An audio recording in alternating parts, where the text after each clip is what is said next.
Wala mga boss. Ayan, nagbabaril na naman si Emil. Ay. Okay lang.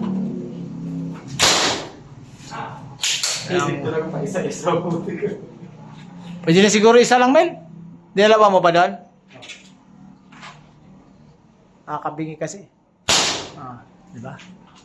Ayan mga boss. Ito ako.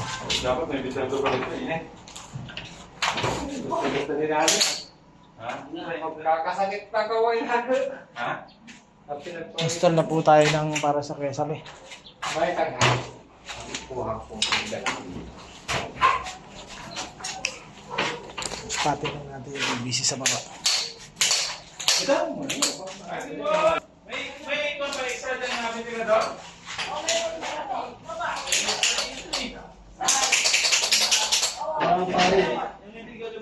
Ang kagandahan ng Mel. Ano dapat nilang isal mo, Mel? Di pa gamitin. Uy, gamitin pa lang sabay-sabay dyan. Dito lang, pag parang may hangin lang. Walang hangin eh.